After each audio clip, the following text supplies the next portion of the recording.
adresser mes premiers mots de remerciement. Mes premiers mots de remerciement à vos parents, aux chefs traditionnels qui nous ont fait l'honneur de se déplacer massivement ce matin pour nous accompagner, poser ce grand acte pour l'avenir de notre pays, la Côte d'Ivoire. Chers parents, chefs coutumiers, chefs traditionnels, gardiens de nos us et coutumes, je voudrais vous saluer et vous remercier d'être venus. En vous regardant, en vous voyant, je pense à Félix Houphouët-Boigny. Je pense au combat héroïque qu'il a mené pour nous amener à l'indépendance avec le monde paysan que vous incarnez encore ce matin, si heureusement et chaleureusement.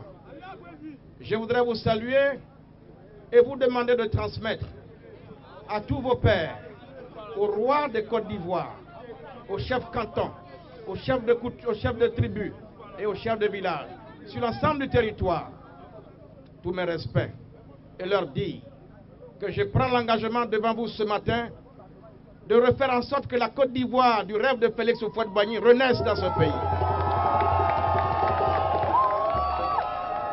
La Côte d'Ivoire où il fait bon vivre pour tout le monde. Pas la Côte d'Ivoire de c'est notre tour. C'est la Côte d'Ivoire du tour de tous les Ivoiriens. Il faut faire en sorte que vos enfants, vous avez souffert pour les mettre à l'école, qui ont obtenu des diplômes. Depuis 5 ans, ils sont assis à la maison à ne rien faire. Pendant 5 ans, on distribue du travail à des gens qui ne le méritent pas parce que simplement ils ont pris les armes contre leur pays. Mes chers parents, en ce moment précis, je ne peux pas ne pas avoir une pensée pour tous ceux qui croupissent injustement dans nos prisons. Dans l'histoire de la Côte d'Ivoire, notre pays n'a jamais connu autant de prisonniers politiques comme aujourd'hui nous le vivons.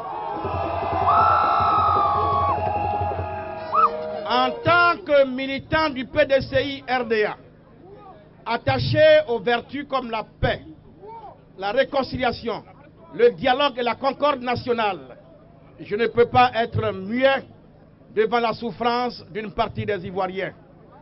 Je suis candidat pour renégocier efficacement l'unité nationale. La Côte d'Ivoire est un tout qui a besoin de tous.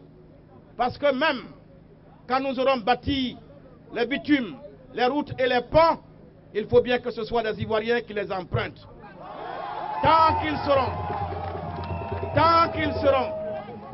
qu'ils seront des centaines de milliers encore en exil, vous comprenez très bien que nous sommes loin du compte. Je vais vous proposer des mesures concrètes pour ramener la paix et le bonheur dans le cœur de chaque Ivoirien pour qu'on aille à la réconciliation. Je ferai en sorte que notre pays, naguère le grenier de la sous-région, on ne peut pas accepter qu'aujourd'hui l'Ivoirien ne soit pas capable de s'offrir 3 repas par jour. C'est pas ça qui est normal. Un Ivoirien qui naît aspire à 3 choses. Quand il a la vie, et je dis la vie, elle est sacrée parce que c'est Dieu qui la donne. Nul n'a le droit d'ôter la vie à son prochain, surtout pas pour ses opinions politiques. Depuis la mort d'Houphouët-Boigny, on a trop tué, on a trop versé du sang, là où Houphouët n'a jamais voulu verser une seule goutte de sang. Ça suffit comme ça. Si la solution au problème des Ivoiriens se trouve dans la tuerie des Ivoiriens, on n'en serait pas là aujourd'hui. Tant on a tué, des plus anonymes aux plus illustres. Alors, je vous demande de tuer en vous la peur. Allez vous exprimer librement le soir du 25 octobre. Faites en sorte que la Côte d'Ivoire change de visage parce qu'elle a besoin de renaître, de rajeunissement et de renouveau. Ce que je vous propose, chers parents. Aimez-vous les uns les autres. Que vous soyez Ivoiriens du Sud, Ivoiriens du Centre, tendez la main à vos frères du Nord. Le Nord, la Côte d'Ivoire, pour qui on a prétendu prendre les armes, aujourd'hui abandonné à lui-même dans les mains des braqueurs et des coupeurs de route, on a créé l'insécurité.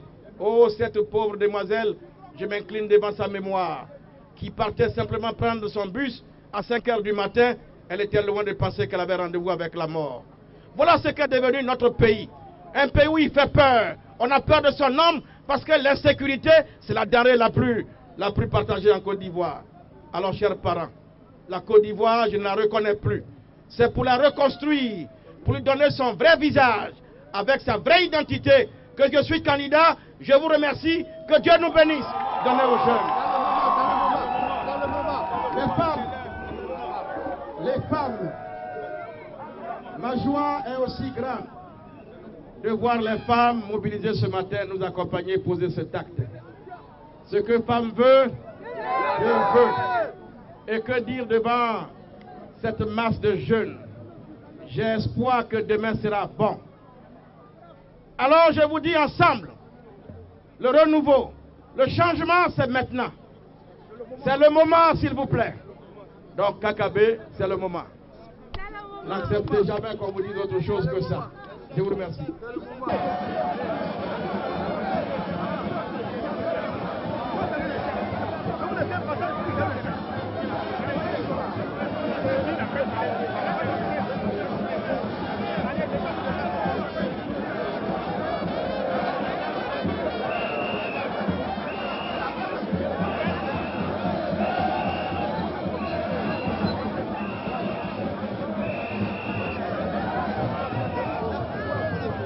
Voilà, filmez là aussi.